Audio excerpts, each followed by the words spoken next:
Bismillahirrahmanirrahim. Assalamualaikum warahmatullahi wabarakatuh.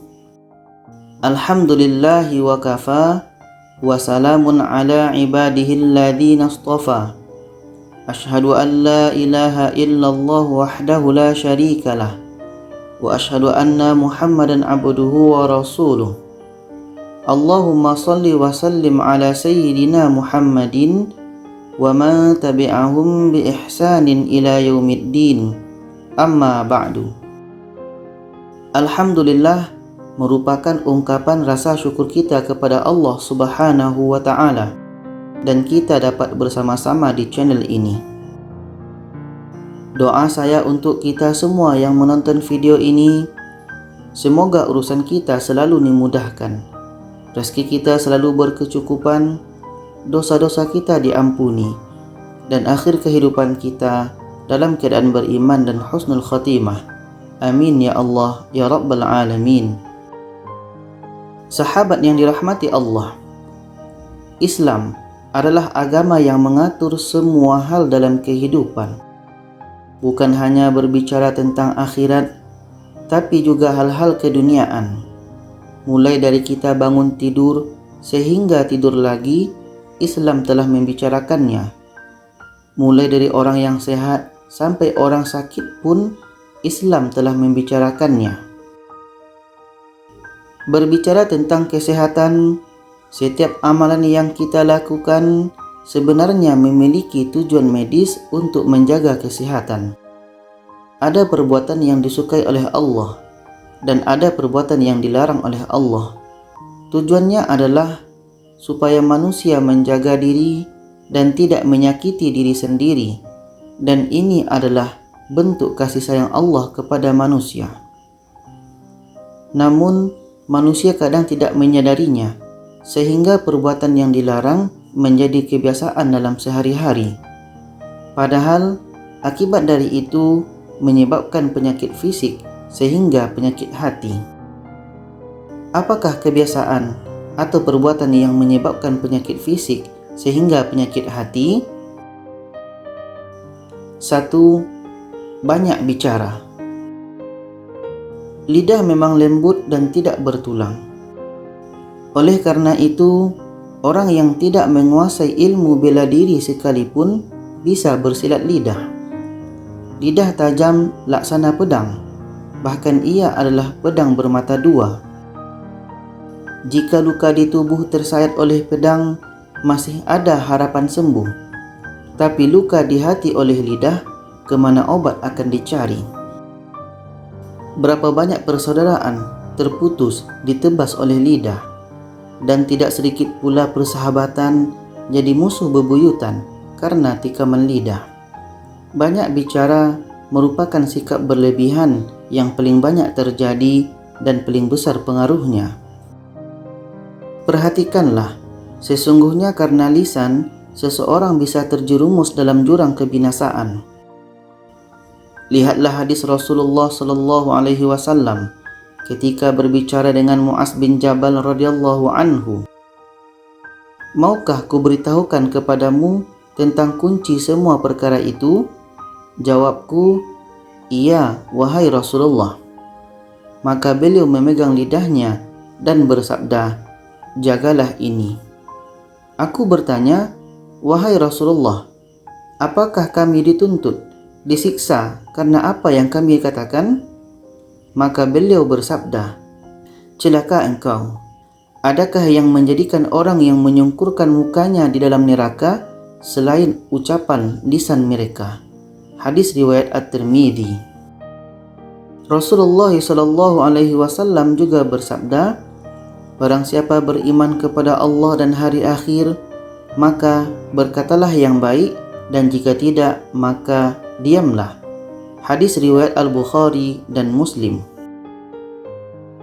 Oleh karena itu, selayaknya setiap orang yang berbicara merenungkan apa yang akan ia katakan. Jika memang ada manfaatnya, barulah ia berbicara. Jika tidak, hendaklah dia menahan lisannya. Abu Hatim bin Hibban rahimahullah berkata, di antara kesalahan paling besar yang dapat merusak kesehatan jiwa dan merusak kebagusan hati adalah banyak bicara walaupun perkataan tersebut boleh dibicarakan. Seseorang tidak akan bisa memiliki sifat diam kecuali dengan meninggalkan perkataan yang boleh dibicarakan. 2. Banyak tidur. Tidur berlebihan dapat membawa penyakit dalam tubuh manusia. Ahli medis telah menyampaikan hasil penelitiannya bahawa terlalu banyak tidur menyebabkan berbagai penyakit, di antaranya sakit kepala, sakit punggung, obesitas, gangguan mental, bahkan penyakit jantung. Oleh karena itu, Rasulullah SAW mengajarkan umatnya agar tidur sesuai dengan kebutuhan dan tidak berlebihan. Hal ini ditegaskan Allah Subhanahu wa Ta'ala dalam firman-Nya. Di dunia, mereka sedikit sekali tidur di waktu malam dan selalu memohonkan ampunan di waktu pagi sebelum fajar. Al-Quran Surah Az-Zariyat ayat 17 hingga 18. Maksud firman Allah tersebut ialah kita sangat dianjurkan untuk menjaga masa tidur kita dan bangun di tengah malam untuk solat tahajud. Tujuannya untuk memohon ampunan kepada Allah atas segala dosa yang telah kita perbuat, dan yang demikian itu bisa membuat tubuh menjadi lebih segar. Dalam sebuah penelitian ilmiah yang melibatkan lebih dari 1 juta orang, mendapat kesimpulan bahawa terlalu banyak tidur justru bisa mempersingkat hidup. Hal ini disebabkan karena tubuh kurang aktif bergerak sehingga menghambat sirkulasi darah ke seluruh tubuh dan membuat seluruh organ tubuh bekerja lebih keras untuk memenuhi kebutuhan dari tubuh kita. 3. Banyak makan. Banyak makan juga bisa menyebabkan banyak penyakit.